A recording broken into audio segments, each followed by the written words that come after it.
Hello everyone and welcome back to another EV Geek Studio review. He is Sebastian, I am Joel, and this is a 2024 Tesla Cybertruck Foundation Series. Y'all know what it is just by looking at it. Sebastian, tell us the specs about this car. Yeah, so just before we even get started, love it, hate it, however you feel about it. There's no denying it. There's a lot of technical coolness. Yes, there is. A lot of technical goodies in this truck, and that's mainly what I'm here to check out. You know, however you feel about Tesla or Elon or the Cybertruck or whatever, that is not the purpose of this video. Nope. This is just to look at the car. The car. Not the company, not the man, anything like that. Yep. I just wanted to get that out of the head. Yep. You know, if you love him, if you hate him, I don't care. And it's been, and you know, and we're just excited we finally got our hands on. I'm excited to finally get to actually check one out. It's been like 2 years, and we finally able to get one. So huge shout out to Evolve Auto. He got one of these in used, told us to take it out, do a little fun review with this. So thank you, Colin, for letting us do that. So specs on this. Now that we're here. Yeah. So this is the dual motor version. Yep. 123 kilowatt hour battery pack.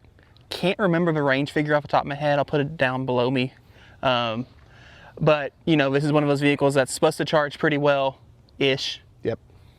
Charges well for a Tesla, which is not saying much. Tesla's not known for their great charging curve. Allegedly, it will get better once they start doing V4 superchargers that can do 500 kilowatts, but those don't exist yet, so who knows.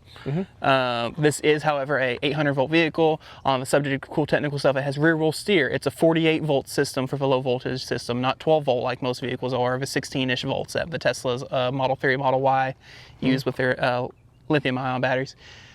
And just, yeah, the interior is pretty well thought out. Like, there's some really good stuff going on here, and so I'm just excited to check it out. Driving this thing is really weird because it does have the steer-by-wire. So driving it takes a minute to get used to. Yeah, I mean, that was one of the technical things I forgot to even mention is steer-by-wire. You don't, I mean, it's just, you don't really have to turn a steering wheel that well, and it's just a different feeling driving a car with steer-by-wire.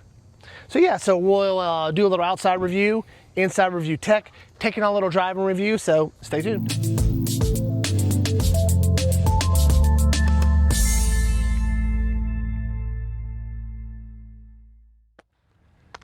All right, Sebastian, outside tour of this 2024 Foundation Series Tesla Cybertruck. Yeah, so it looks like it looks. Some people love it, some people hate it. I'm indifferent. Yeah. I do feel like you can tell that the stainless steel is really hard to keep clean looking at this. I won't say too much else about that. What's the ride height right now? It is in extract mode. So it says it has 16 inches of ground clearance right now. And yeah, it's up there. Yep. Also, rides like hot garbage in extract mode, which makes sense because there's no suspension travel. And there's a speed limit for that too. And there's a speed limit and all that stuff. But it looks cool in extract mode. While I'm on the subject, you've got these all-terrain tires, which I'm trying to remember what size they are. This one does not have the aero caps on it, you'll notice. It has just the bare wheel, and they put a center cap in it. I don't see the size anywhere. Down here at the bottom. Oh, it's far away. So these are 20-inch wheels. 285, 65. Those are meaty. Meaty tires. They're Goodyear whatevers. Special to this vehicle, of course. And yeah, so coming around, no door handles. You have these door buttons, and then it kind of like pops and presents the door, and then you do that. You can take a real quick peek in there. I mean, if anything you know about Teslas, there's not much on the interior. Yeah. It's a screen and some cup holders. And at this point, I mean, everyone has seen the Cybertruck. Yep. Right, I think. This video is meant for just us. This is for us, yeah. You can see in here, though, again, how hard it is to keep the stainless clean. Yep. Close that up. Back seat, if you want to take a quick peek into back seat as well. I'll hop in there real quick if I can get up there. Goodness gracious. So yeah, oi. So as you can see, rear screen. You have, where are the USBs? Surely there's USB-C ports on there somewhere. I don't see them. Does anyone else see them? Let me know. So yeah. It's like I can't see them, but I'm outside the car. Yep. But rear screen, it does. All the Cybertrucks come with a white interior, correct or not? They've started doing a gray at some point, but all the Foundation series, I believe, and you got are this white. Huge, looks like tinted glass roof. Glass roof. You got LED lighting, of course, on the inside. You got ambient lighting. Yep. Heated and cold seats. Heated and cooled seats. Yep. Nice. Okay, if you want to hop out, I want to also show this. While you're in the back, you'll notice you have this little cutout here. If you pull that strap, you can lift up. Yep. Back seat, so you can kind of throw more stuff in here. My bag fell, that's fine, not too worried about it. Pull it again, drop it. Cool. Oh, there's not a USB-C. Oh, there are USB-Cs. They're way down there? A 110 volt. Okay, gotcha. So you look more downward, you'll see them. Oh wow, they are tucked back in there. Yep. But I was like, it's got to have USB-Cs in the back. I mean, Yep. come on. And a light too. Yep. Let's come around the back. Actually, before we get to the back. Pop this open. Got your NACS port. I want to see something real quick. Sure. BRB. Sebastian is testing something. So as you can see, one of the complaints you hear about this car is keeping it clean. I mean, it's just, this stuff really doesn't come off when you wash it. I mean, it's like owning a refrigerator or owning a stove. That just, those prints just are hard to come off. So what do you got there? I noticed it had this in the front trunk. Yep. I don't think this will work. Why not? The size? Because I don't think it's long enough to actually enter. Yeah, it doesn't, it won't go in. I see a lot of people have to cut this out and things like that. Or this whole, apparently this whole panel comes off pretty easily. I know I've seen people do that before. So yeah, if you want to use a CCS charger with they this, really don't want you charging a CCS, do you have to get a third-party adapter that's longer. I think A to Z does make one, but yeah, as I was sitting there looking, I was like, wait a minute. Yep. Anyway, but yeah, NACS port, obviously it's a Tesla. Currently peaks at, they claim 325 kilowatts, but the curve is pretty similar to a lot of other Tesla vehicles. Yep. This is 4680 cells, for better or worse. And so yeah, anyway, let's close Come around that the up. back here, does. We have the automatic to know cover, so. Yeah, they call it the vault. The vault. It rolls up. Ambient lighting, I mean, LED lighting back there. Yeah, you've got LED bed Pretty lighting. good room back, a lot of room back there. I mean, I think it's a 6-foot bed. Yep. Power goes down power. You also have a little trunk area. Bada boom. With a drain too. With a drain, nice. You also have back here two 20 amp outlets as well as a 1450. Wow. Nice. And I believe it does an actual 1450. You can charge another Tesla. So you can do like actual 40 amp power through it, which is nice. No power up on the tailgate, but it has some assist to it. You can also see this is all light bar. Let me get in, hit the brake pedal, and see if I can get it to light up for you. Once again, huge shout out Evolve Auto. Colin and your team, thank you for letting us take this out for a little bit, have some fun with it. We're at the pump track station here in North Little Rock, Arkansas. Gorgeous view as you can see up here. Look at the light bar, yep. So yeah, big light bar all the way across. Actually didn't go the whole way across, actually stopped right about here. Because I guess I was hitting the brakes. When the headlights are on, it's a full light bar, and then it cycles between. Come around, not a whole lot to look at here on the passenger side, like usual. You notice because it's a Tesla, there are cameras literally everywhere. Again, it's dirty, but Foundation series. And let's look at the front trunk. Front trunk on these is not small. as big as you would think. Pretty small, but it's because of the way the front of this vehicle is, and you have your hand in a very dangerous position. I know. To open and close it, you have this button here on the front. It operates a little odd, so I'll let it close. You can see the fun, cool light bar in the front. It has a full light bar in the front, and the headlights are actually down here in the gap between the front trunk and the bumper, which is interesting. You've got your big tow hooks. But yeah, just the way you open it though is it feels like you can pull this, but it's actually you don't. a push. It's actually a button you just push in towards the vehicle. Anyway, super weird. Not a whole lot else I want to talk about on the outside. All right, so we're gonna head inside. We'll spend a lot of time looking at the tech because that's what this car is known for. Not much like interior wise. It's basically just a screen. So, see you in a bit. Bye, yes. All right, we made our way inside this Cybertruck. So love or hate Tesla, the tech is phenomenal. And Sebastian's gonna give us a quick tour of what that looks like. Yeah, so just first off, I appreciate that you can make it look on the screen like a rusted dumpster. Yep. There's some other options we'll see in a second. Looking around here, it looks like a Tesla. You've got your wheel, you got one giant screen, you got the world's tiniest rearview mirror. We'll talk about this some later. This is not what they should have done in here. Nope. You got your typical lights. You got this bar, big old glass roof. Is that a crack? No, it's on both sides. It's on both sides. It looks like an antenna probably. Okay, cool. Anyway, and yeah, so also in here, you notice gigantic open space in between the front.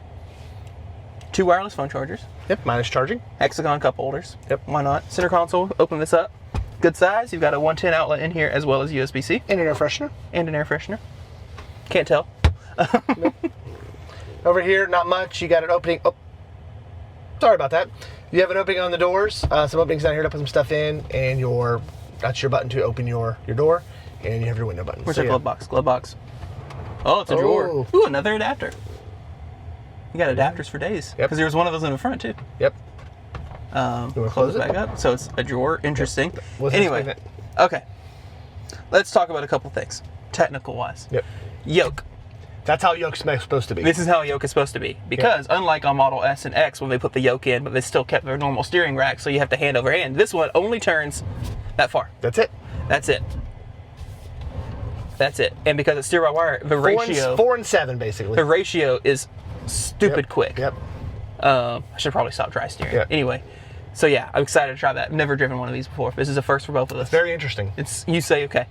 Anyway, 48 volt architecture on here. You'll notice there's not a single 12 volt outlet in this car. Nope. It's all either 110s or USB-Cs. Yep. 48 volt for all the computers and everything like that. Interesting choice. Weirdly, Tesla hasn't started doing that on any of their other cars. When they announced this, they said it was 48 volt. They were like really proud of it, sending like stuff to other automakers saying they need to do the same thing, etc. But then nothing. No one else is doing it, and Tesla's not doing it. On the refresh Model Y, refresh Model 3, both those are normal. Anyway, not the subject of this ambient video. lighting. I don't know if you can see it up here. Yeah, ambient lighting up here on the dash. It also bottom. will, like when you're in park, if you're playing music, it'll pulse to the music and dance around. Anyway, it's neat. Let's look at here. So if you've seen a Tesla before, you've seen this screen before. You've got this very nicely animated, you can fly around the car and do things like open the front trunk. You can set your ride height. You can open the charge port door. You can open the vault. You can open the tailgate, or they just call it a tonneau anyway. You can come in here, you can customize the license plate. So we did this for a friend to Colin. We set the license plate to Evolve. Nice. You can change the background because why not? And yeah, you have your paint shop. So you can, in typical Tesla fashion, you can just come in here and change the color like you've always been able to do. You can also come in here and change the wrap if you want. And there's some way in here you can actually create your own wraps and upload it to the car. So like if you have a custom wrap, you give it this image and then it will overlay. If you had a business logo or something like that, you can do that. So just yerked the wheel on me anyway. So now we're stripes. Cool. Otherwise, it's typical normal Tesla stuff. You can quickly adjust your ride height here. You have entry, low, medium, high. There's more than that. We'll talk about in a second. You've got your controls for your tunnel cover, auto lights, all that's normal. You can come in here and drop dynamics. Right now we're in custom, so we're in chill acceleration. I'm gonna go standard, why not? Actually, let's just go sport. Why not? No, we'll just do custom. We'll keep it. You got your ride and handling. You got how you would prefer to ride. You've got all your typical Tesla stuff. You've got a tow haul menu in here because this is a pickup truck, so you can come in here, set up trailer profile, set up your trailer brake gain. You can do your adaptive regen. Nice, cool stuff. You see here, you got your outlet control, so you can turn on or off the outlets in the car. In addition to controlling the individuals, you also have a power feed of a front trunk. Turn on or off. You can turn off. There's also one on the roof. Oh. Autopilot. This is 2 years later. Bizarre to me. So this is a Foundation Series truck, so it has FSD. As part of it. These trucks still don't have autopilot. They don't. You're right. They have adaptive cruise control and full self-driving. And full self-driving. So if you buy one that's not a Foundation Series, you have adaptive cruise control, or you have to pay the $8,000 or $99 a month so for if FSD. it's low end or high end. There is no lane centering. There is no lane keep. Like how? Anyway. But this has FSD, we'll play with it some. You got all your typical FSD settings. I mean, really in here, if you've seen one Tesla, you've seen them all. You've seen them all. This is, you have more light stuff, so you can come in here and change your bed light brightness or set it to auto.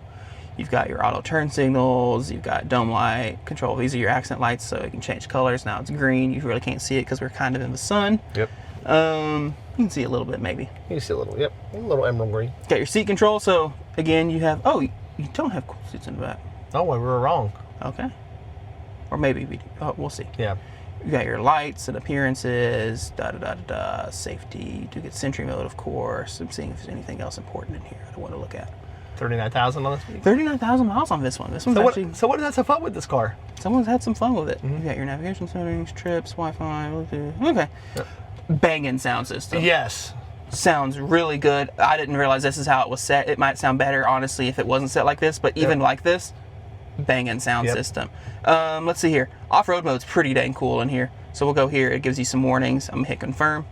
You'll notice when we're in off-road mode, this changes. We now have our individual tire pressures, our front and rear motor temps, our battery temps. You can quickly turn on or off your front and rear lockers. Off. Okay, anyway, I'm gonna ignore that. And so yeah, you have your different settings. So you have overland mode, you have Baja mode, you got what types of surface you're on, you've got how you want to stop. Do you want it to hold when you stop, or do you want it to roll? We always want it to hold, yeah. Do you want rear steer on or off? You also have wade mode, so which raises the ride height and pressurizes the battery to keep water out. And you have your ride height. So you'll see right now it's going into high because we're in off-road mode, which is 10 inches of ground clearance. Yep. Extra track mode is 16. It took quite a bit of time to get there. It took quite a bit of time, but that's what we were recording in at the beginning of the video. Yep. Sucker was at the moon. Yes, it was. It was to the moon. Yes, and as you mentioned, 25-mile max speed when it's in that mode. Yeah. We don't actually need to be in off-road mode. Let's see if Sebastian can figure out how to get out of off-road mode.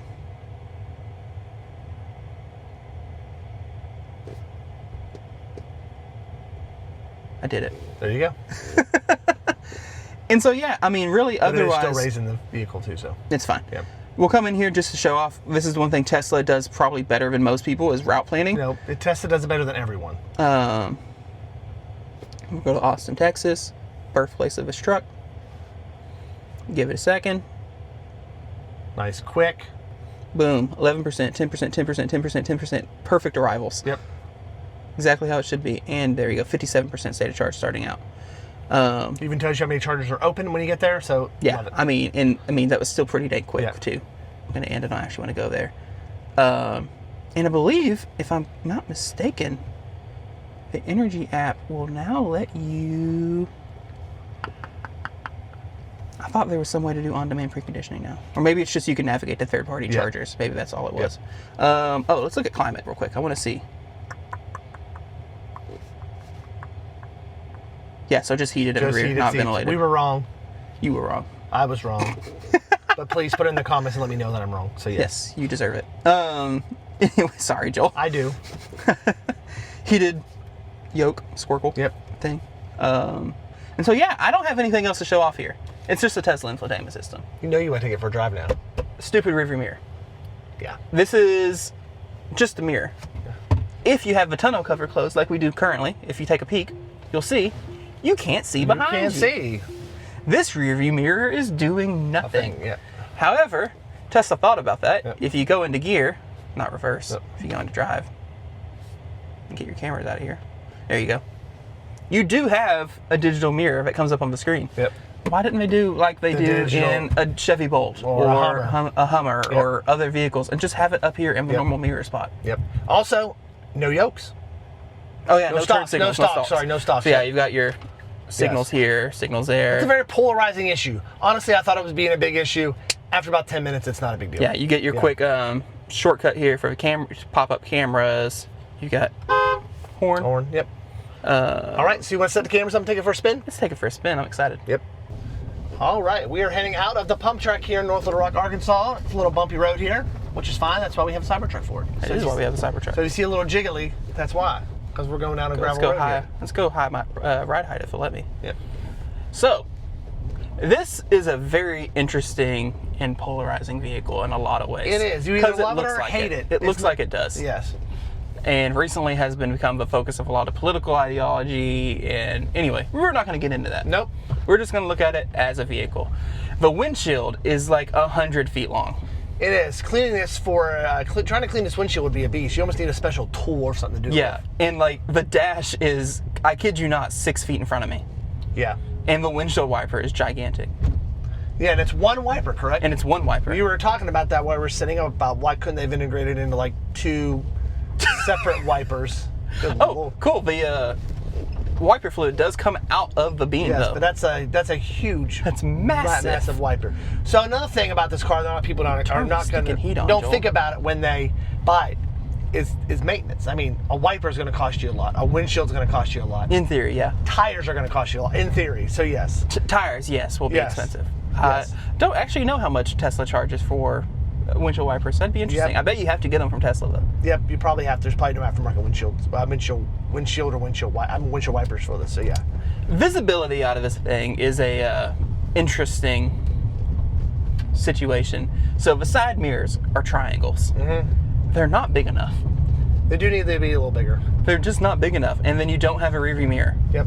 Putting this down because there's a whole lot of glass here and I'm getting it clear. So yeah, which just has the typical Model S, Model X sun visors that are magnetic and then they like fold in half and yeah. Anyway, but honestly, for this to be all gravel roads on this stretch, it feels fine. Yep. Look, there. It's asking us to activate FSD on a gravel road. Yep. Interesting. Good camera quality. Yes, the camera quality is good. I just wish it wasn't right there. Yeah. But you can, I think, you can grab it and move it. That's a better spot for it. That's a better spot for it. It's also bigger right there. That's good to know. Oh, you hear the air suspension? We are raising right there. It says based on location. Interesting. Oh, that's probably from me messing around with it. Yep. And dude, we're doing 20 miles an hour on a gravel road, but I just barely tapped the gas a little bit there. It goes. You can tell this is quick. Yep. So, now we're about to be back on the normal roads, and we're going to be on a little bit of city street. We'll get out on the interstate. We'll play with FSD some, because why not? Oi. Just first, I know you haven't had a chance to actually turn the wheel. How does that steer by wire feel? I mean, so far it's fine. Again, haven't actually turned the wheel yet, so we'll see. Backing this out of the garage at Evolve was interesting. I can tell that it will take some getting. Going to overturn it. I can tell that it will take some getting used to. Yes. I can tell that it can probably feel pretty twitchy. Yep. Got some climbers going on today over here. Climbing going on. Yeah, that's got good power. Yeah, that's got just good power. Barely. Yep. Oh yeah, it's very. Oh man, that response. You could curb rash this car very easily. I'm not even thinking about curb, just like the response. Yes. That is from a tech perspective, that is impressive. Yeah. Because I mean, again, this wheel is not actually connected to anything. It's funny, people have posted videos when the car goes to actual sleep. Yep. And if you get in and before you put your foot on the brake and the car wakes up, this is just completely limp. Yep. And you can just sit there and like flop it around. There's a euphemism in there somewhere probably. Yes. We're gonna move on. Anyway, look at that guy. He's cool. Sorry, distracted. We're passing a skateboard park. Okay, what ride height are we in now? I'm curious. Medium. Okay. You want me to keep it on medium? No, medium's good. Medium's good. All right. We'll let it do its thing. Headlights are on. Tonneau cover is closed. Yeah, which, man. I wonder how tonneau cover being open and closed affects efficiency. It's going to. It should. Yeah.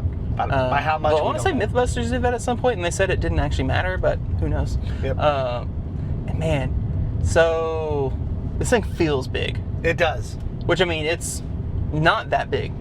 And it's weird because you can't see the front of the car because it just drops off. Because it just drops off. Yeah. The front of the car is at the front of the dash, essentially. Yeah. And yeah, I do feel like I am, because I'm barely moving the wheel. Yep. I feel like I'm kind of twitching it all over the road some. A little ping-pongy. I apologize, Joel. It's fine. I'm used to your driving. I hope I don't make you sick. Yep. We're going to straighten out here for a second, make sure there's not any cyclists. We're good. Oh, okay. Wow. Yeah,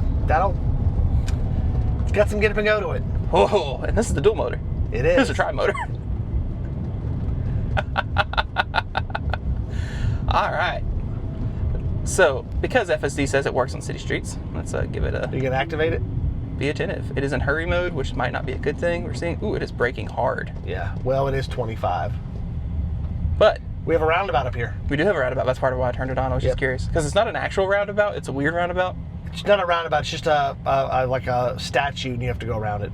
We are doing 18 miles an hour in hurry mode. It says the speed limit is 25. So take that with what you will. Yep. Yeah, it's not really a roundabout. It's just you could go around a circle. There is another roundabout coming up, though. There is, which we'll see how we handle it. That's speeding up a little bit more. It is speeding up a little bit more, but it's still... So hurry mode, explain what it's that. What is hurry mode? Yeah, so FSD kind of has personalities you can set up. Yep. And so like you can come into, what's under autopilot? Sorry, I was looking for FSD. So you have hurry, standard, chill. So hurry is supposed to drive a little bit more aggressively. Okay. It'll change lanes more frequently, things like that. Standard is supposed to drive just like a normal person. Yep. And then chill is supposed to just like, it will choose to drive slower versus change lanes all the time. Type situation. Speed offset at plus 40%. What does that mean? So that is essentially, if the speed limit is 25, you're saying it's allowed to go up to 40% over the speed limit. Ooh, look at that. Ooh, lucid. Lucid, baby. Nice. Don't see a lot of those around Arkansas. We're gonna merge into the thing, and it doesn't know where we're going, so we're gonna go this way. Yep. Because I don't have a destination set. Let me do that real quick. Navigate to. Let's just go to Burns Park. That seems like a good. Not Burger King. Not Burger King. Oh, I am hungry. There it is. Not for Burger King though. Please pay attention to the road. I'm so sorry. In 500 feet, turn left onto Carrot Street. We're passing Evolve Auto. Yes, again, huge thanks to Colin and the team over there for letting us take this out for a little bit. Finally driving a Cybertruck. Yeah, it's been odd. I mean, he's gotten a couple in, and they've sold pretty quick on the used market. What's this one listed for? Do you remember? You looked at it. I think it's 70 and some change. 70 and some change. I don't remember right off the top of my head. I know that's, and what I've been hearing online, 70K is about what the used. Yeah, and this one's been driven. Yep. You know, it's got 40,000 miles on it. Hey, there's that Model Y, not Model Y, Model 3. Oop, nope, I am not. Hey, FSD just tried to kill us there. Yep. All right. Oh, it wanted to take a left, that's why. It wanted to take a left and there was a car coming and it was just going to go. Yep. Now we're turning around. Okay, so that's why they tell you to pay attention. I'm going to use the weird turn signals. Stay on North Broadway Street. And we're going to loop around. And I'm just going to drive manually now for a second because that made me a little scared. iPedal feels good. Man, you really have become an EGMP fanboy. Yep. One pedal drive. One pedal driving, sorry. God. I look at that word iPedal all day in my key, and it's iPedal, yeah. Me too, but you know, I never put in iPedal. I just really no. I still have to do it every time. I can't get used to level 3. My ADHD forgets to do it every single time, so the chime to let you know that it's trying to let me know, but I can't go because there's another car coming. Yep. Ding. Man, that rear wheel steering is interesting. It is. How does it compare with the rear wheel steering you've heard on other vehicles? Hummer, I feel, which I don't have any statistics to back this up with. I don't have this actual numbers for the degrees of steer. I feel like Hummer feels more aggressive in certain drive modes, but this is, I mean, we've said it before, the Hummer feels like you're almost like you're hitting the water and you're fishtailing. Yeah, almost. Yeah. But even then, though, this is, it helps it drive a lot smaller. Yep. It feels a lot smaller than it actually is. Yep. Now turn right onto West Broadway Street. All right, let's try this again. You gonna set the FSD again here in a minute? We'll see. That was a little concerning. I've never had it try to actually do that to me before when I've driven various Teslas. Also, I wish the GPS wasn't talking to me. You want to hit the button for that? Where is it at here? I don't know. You're the one who used to drive a Tesla. I know. Go here to. I'm sorry, I have to give you so much crap, Joel. I mean, you are the Tesla Owners Club of Arkansas president. I am, but I know it's been a while since I've used FSD, so. No, it's not an FSD setting. That would be a navigation setting, wouldn't it? I'm on autopilot. Navigation is under. Navigation. Way at the bottom. There it is. Didn't see it. There we go. Now she's muted. She would be if I hit the button, but I didn't hit the button. There you go. Now she's muted. It's quiet in here. Yep. Which it should be. This is supposed to be a vault. This would be a nice road tripping vehicle. Do you think so or not? Yeah. Yeah. The only thing would be that charge curve. From what I remember seeing, it's not great. It's not great. I mean, it's a typical Tesla. I think even with this, it's a typical Tesla. Peaks real style. Quick and then goes down real fast. Which is fine. Tesla incentivizes though. I mean, let's come back in here. I want to go to.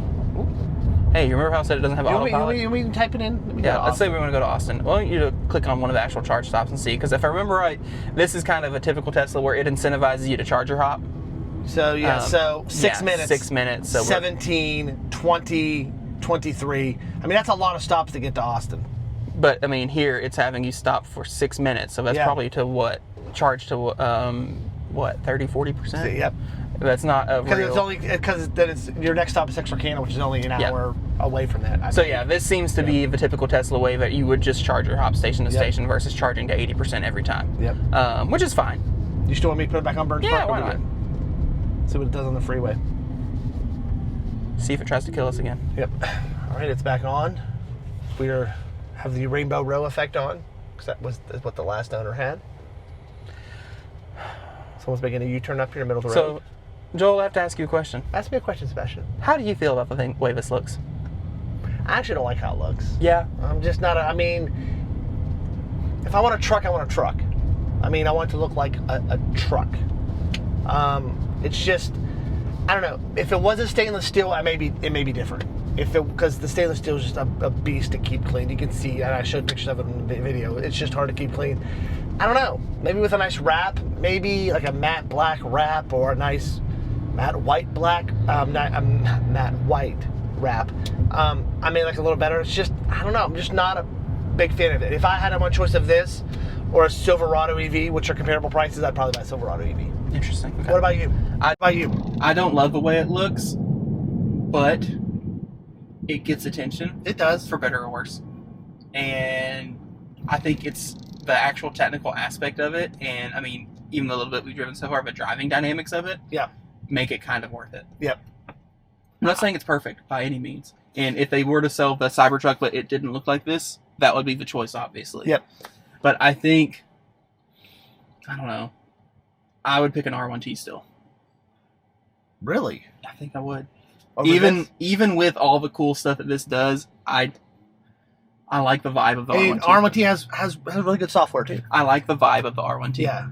I haven't even gotten on this on interstate yet. I might get on the interstate and completely change my mind. I'm not big on, and I know that's maybe in 5 or 10 years maybe different. I'm not big on the futuristic space look of vehicles. I'm more of a traditional, want the car to look more traditional. Right. This is something that you could see driving on the surface of Mars someday or something like that. So, yeah. So FSD is on, correct? FSD is currently on. Let's see if it tries to kill us again. Speed limit is 35. We're set at 40% over, so we'll see what it does. It is back in chill mode. It looks like we switched it by accident. That's fine. So we're up to 40, 41, 42. Okay, that's probably 40% off. That makes sense. Yeah, 10% would be 30 miles an hour. So yeah. Yeah, I mean, it's pretty quiet in here, especially considering it's on all-terrain tires. I would say I would expect it to be louder in here, yes. Especially because the Rivian R1T we drove that was on the all-terrain tires was loud. And that R1S that I drove for a minute that he had back there was on some meaty tires too, and that was loud. That said, I do believe these are kind of like light all-terrain tires. Yep. You know, if you want actual all-terrain tires, you would put mud tires on it or whatever, but even then... Oh, it's going the back way. It's not going the interstate way. Oh, well. Yeah, you're going to cancel that. Okay. Yep. It's taking you the back road. It was not wanting to get on the interstate. So we are getting ready to get on the interstate here, so we'll kind of be able to test some of the acceleration, which is pretty cool. But these have come down substantially in price too. Stop recording. That one did? Yep. No. These have come down substantially in price too. They have. Yeah. Kind of. Ish. Not new. Now with Tesla buying them back for possible leases, we saw that from what we saw on the used prices did tick back up in them because I think Tesla was wanting to get them back in so they could lease them. So yeah. But they are also on the new ones. I think they're requiring that Lux package on all of them. Oh, they are. Which, whether or not that adds value is a different conversation. Yep. All right.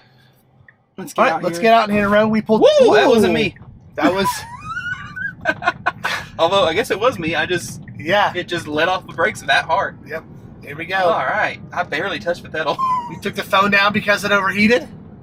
Welcome to Arkansas. It's 100 degrees in mid-September. So, are you ready, Sebastian? I'm a little scared after that. Do you hear a little wind noise? Okay. Yeah. Do you hear a little wind noise? You do hear some wind noise, which I mean makes sense. It's shaped like a brick. Yep. My Model Y heard wind noise. That was a 2020. So true. But it was a 2020 Model Y, so a little bit rougher out here in the interstate. Right. Yeah. I don't think people drive like they're insane. They drive 45 on the far right lane here. But but you say it right with the Tesla. That what you're seeing here on the screen visually is it's stunning. Yes. Yeah, there is a lot more. Yeah. Noise than I was expecting. I mean, it's shaped like a brick, so I don't know why I didn't expect it. You're hearing that wind over that aero noise coming over the front windshield, which is known for Teslas. Like I said, my Model Y, you hear that whisper, that whistling of the wind coming over the front windshield. By the way, remember how I said no autopilot? So now I'm just out here on the road. I'm able to just completely touch lines, do whatever I want. It doesn't complain. It doesn't beep beep beep on you. Nope. Trying to get around and get in front and everything. You do get, oh, okay, I just noticed it has the blind spot indicators in the little speaker grill there. Here? Yep. Oh, cool. Can't see from my end, so. Well, it's not on right now. There's no one in your blind spot. I just noticed it just a second ago. So it doesn't pop up in the mirror, it pops up in the speaker. It just pops up a little light in the speaker. Interesting. All right, well, we're going to go ahead and turn around down here and head back and kind of do our final reviews. So, yep, stay tuned. All right, we have made it back to Evolve Auto here. Once again, thank you, Colin and team over here for letting us borrow this. Final thought, Sebastian. Yeah, so, A, I'm sorry that my phone decided to stop recording in the middle of that, and this probably won't be our best video because of it, but it's okay. Yep. So, as a whole, let's talk about the package, ignoring what it looks like. Yes. Technologically, there's a lot of really cool stuff going on. There is. You've got the good Tesla motor tuning, good one pedal, good driving dynamics. Four-wheel steer on this thing is excellent, makes it corner tight, drives like a much smaller vehicle, does take a minute to get used to. Steer by wire, also very cool, takes a little bit to get used to because I mean, you lightly touch it and just the whole, it just like, you can feel like it takes, like when I first started driving, I felt like I was just kind of like jerking all over the wheel, all over the road a little bit because I was trying to just keep my hands just steady. FSD was questionable. FSD, now there was an update available. I don't know if that has anything to do with you or not, but it was did some interesting things on the city roads here. Yeah, it tried to kill us. Yes, actually. Tried to pull out in front of a car. And then I accidentally put us in autopilot jail, but it's okay. Yep. But out on the highway, louder than I expected it to be. Wind noise. But also makes sense if you think about it for 10 seconds on its all-terrain tires, and it's shaped like a brick. Yep. And inside, though, is comfortable. These seats are comfortable. Sound system's banging. Yeah, we were listening to some old 90s alternative. So sound system sounds really, really good. It's got good bass, good, good everything. Yep. Cooled seats, heated steering wheel, heated yoke. Yep. Good software, good route planning. Charging is fine. It's acceptable. It's usable. It's a typical Tesla charging curve, which is to say that it's the norm for most people, so it's fine. People who just don't trust us wouldn't know anything different about the charger. Yeah. We both drive EGMP cars, so we know, we're like 10 to 80 is 18 minutes. What are you talking about? Yep. And this thing is probably a decent bit more than that. But when you do the route planning, it looks like it tries to prioritize more charger hop situations, like it was having us get to a charger at 10% and leaving 6 minutes later. Yeah. Which I imagine would be like, what, 30%? Most stops from here to Austin had us anywhere from 20 to 27 minutes. Yeah. So yeah. But anyway, comfortable. You could road trip it. I'm assuming full is in the 300-ish mile range. I'll put that on the bottom screen. I hate that I cannot remember for some reason, and since I've been driving, I can't look it up. It's like high twos are right at 3. But yeah, I mean, ultimately, if you can get over the way it looks on the outside, this is a good option. I like R1T better. I would agree. I would love to have. I would probably prefer Silverado EV, or even I probably would take an R1T over this. But yeah, I mean, but tech wise, it's the best out there. Yeah, I mean, this is a bigger truck than R1T. Yes. My main thing is, this interior is fine. It's nice. It's comfortable. R1T just feels nicer. Yes, it feels more premium, and at a similar price. Yes. R1T can be had just as fast as this is, with the same range, very similar charging performance, pretty similar tech levels, except R1T obviously doesn't have FSD. Yeah. It has the Rivian and if you're not familiar with the R1T whatever. tech, the Tesla tech, the way you interact with it is very, very similar. Yeah, there's a lot of stuff similar to it. Good route planning, things like that. Good sound system. Well, okay, sound system. Yeah. But yeah, I think I would still take it. Honestly, a lot of it does come down to just how it looks. Yep. And for me, I do not like to look at this car, but I love the tech. So that's why you get into a very polarizing feature where, I would love this tech on another vehicle. Yeah. So, all right, that's our wrap. Thank you for joining us on another EV Geek Studio review. We'll see you again on the next one. Don't forget to subscribe and hit that notification icon. And until then, so long, everyone.